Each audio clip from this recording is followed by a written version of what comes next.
that what happens in Alphega affects our world? It's as if one mirrors the other, she explained. Like what sort of things? Toby asked, his cheeks glowing. Good things, such as love and family, and bad things like wars and prejudice, she explained. The bad things happen on Alphega? The boy suddenly looked disappointed. His grandmother nodded solemnly. Unfortunately, there are problems in every world. No world is perfect. Tell me a happy story about Alphega, Gran. Please, Toby pleaded. Her eyes lit up. She smiled and tousled her grandson's bright red hair. Close your eyes, Toby. It's time to use your imagination. Remember I told you about the fragrances in those beautiful places? Yes, Toby whispered, his eyes closed, excitement rising from his toes. I remember. As his grandmother started to describe the exquisite garden, he felt as if he was being transported to that amazing place on the wings of her voice, and he drifted into a dreamy sleep with her words fading into the background. When Toby awoke, his grandmother was kneeling on the floor, packing clothes into the old chest, which had now been polished and gleamed like new. Toby sat up, rubbed his eyes. His grandmother closed the chest and looked up. Did you sleep well? Too well, I think, Gran. I can't remember the story too clearly. I felt as if I was in that beautiful garden Alphega. Toby's grandmother secured a loose strand of hair into her bun. Did you like it there in the garden? She asked with a wry smile in her dancing eyes. Toby started to remember his dream. The scent of the garden, the gurgling sound of the running water, the whispering trees. The boy swung to his feet onto the carpet. Yes, Gran, I'm starting to remember your story, or what my dream. What was happening, Gran?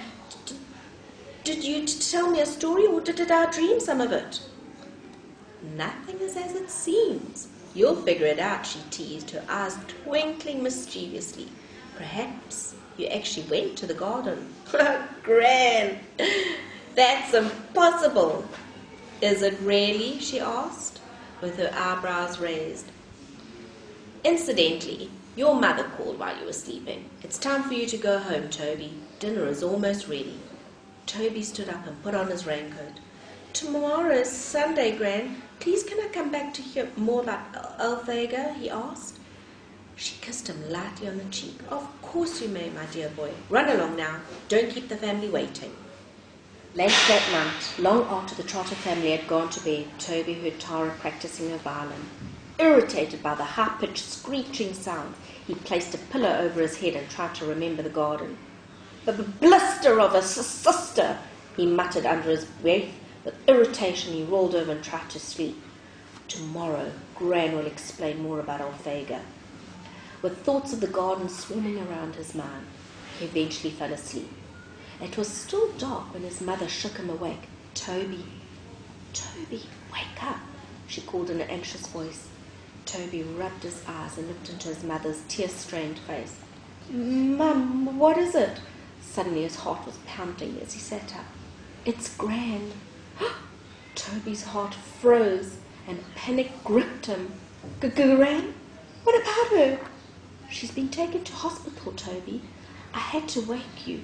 I know how close you are to her. And like an unwelcome intruder, the phone rang. Toby's heartbeat raced as his mother dashed out into the room. I'll be right back. Perhaps it's the hospital. Your father's already there, she mumbled.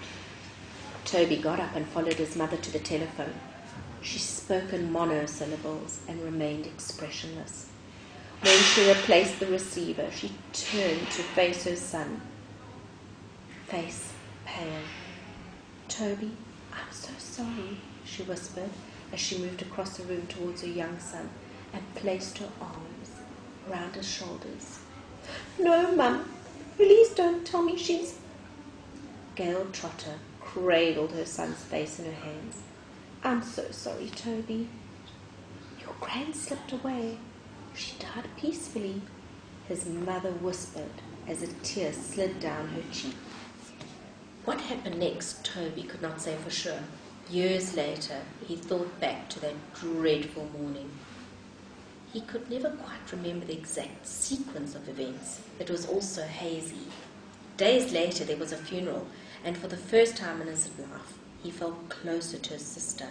Toby found himself grasping Tara's hand as the wooden coffin was lowered into the dark earth on that overcast day. A few days after the funeral, 2 deliveries arrived at their home. One was for Tara and the other for Toby.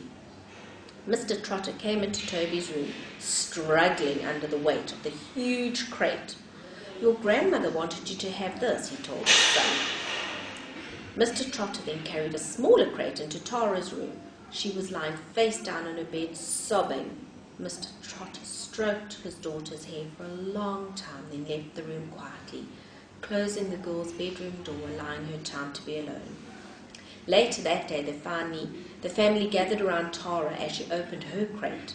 Inside was a large handcrafted box lined with a mother of pearl. From inside the box, Tara lifted out a wedding dress made of French lace and a string of pearls. Gran's wedding dress and pearls, so beautiful, Tara whispered, her eyes glistening with tears. She hugged the dress and the pearls close to her heart and cried softly. When the family urged Toby to open his crate, he refused. He was not ready. However, days later he decided to open the crate one drizzling morning to discover it contained the antique chest. His father helped him place the chest against the wall in his bedroom, and that night Toby put on blue pajamas with a fluffy cloud pattern and went to bed early. He started to read the latest book, Mystical Lands, but after a few pages he fell asleep. Waking up much later, Toby watched in fascination as clouds parted and moonbeams streaming in through his windows, making the chest gleam. Moonlight danced on the chest's polished contours, emphasizing the extraordinary intricacy of the carving. "Oh, Gran, how I miss you," Toby whispered in the darkness. When he looked closer, Toby took careful notice of the carving. One showed a thin girl with a beautiful face and pointy ears that protruded through her long flowing hair. There were other carvings of a young boy and a girl who seemed to be fighting with swords. Toby's eyelids suddenly felt heavy as he strained to keep them open. "What's happening?" he wondered, struggling against the heaviness as he tried to focus. The carving of the pointy-eared girl seemed to come alive. She was swaying and rolling her arms in a delicate set of intricate swirls.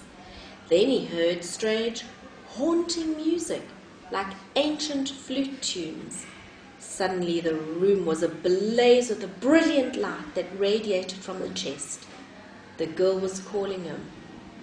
Toby could not take his eyes off her, and the melody drew him. But she did not call him Toby. She called him by his real name, Tobias.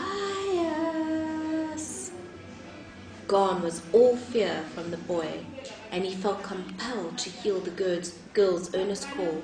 She seemed to be standing in his room, reaching out to him.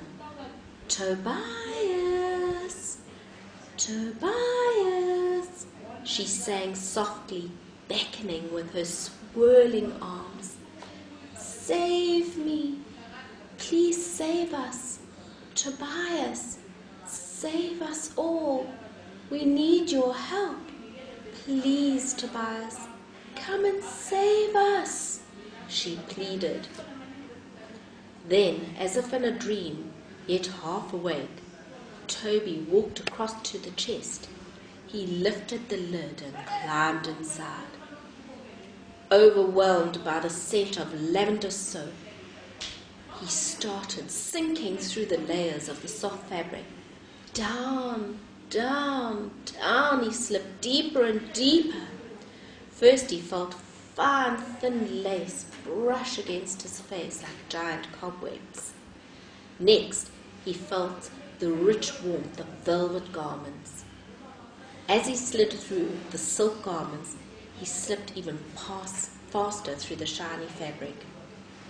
His speed continued to increase until it felt like there was no bottom to the chest. In a moment of panic, Toby grabbed a silk scarf, but his fall continued without interruption. He started spinning out of control, journeying at the speed of light, spiraling down a rainbow-colored tunnel that seemed endless. Without warning, there was darkness as millions of stars sprinkled in black velvet sky surrounded him. Planets of every color and size spun past him at terrific speeds, like gigantic colorful marbles. Toby gasped as he moved through space, silence encasing him. This can't be happening, he thought with disbelief. I must be dreaming. Suddenly, the pace of his journey increased. He screamed as he sped faster and faster past the spinning planets and the glittering stars. Fear and terror seized him as he realized that he could no longer hear the sound of his voice. And that was the end of chapter 1. Chapter 2, Guzzleberry Garden. Toby landed on a cool, moist surface. It was not quite light and no longer dark, and in the strange half-light, everything appeared to be grey. In the clingy fog that surrounded him, he could not see much. I'm dreaming. The soft, wet surface underneath him seemed to be unsteady, and he felt as if he was slipping. What's going on, he wondered. His hands. There was something silky in one hand. You can purchase the book on Amazon or visit the website on www.djturnerbooks.com or check the Cosmic Landing page or download free comics and other comics available for purchase.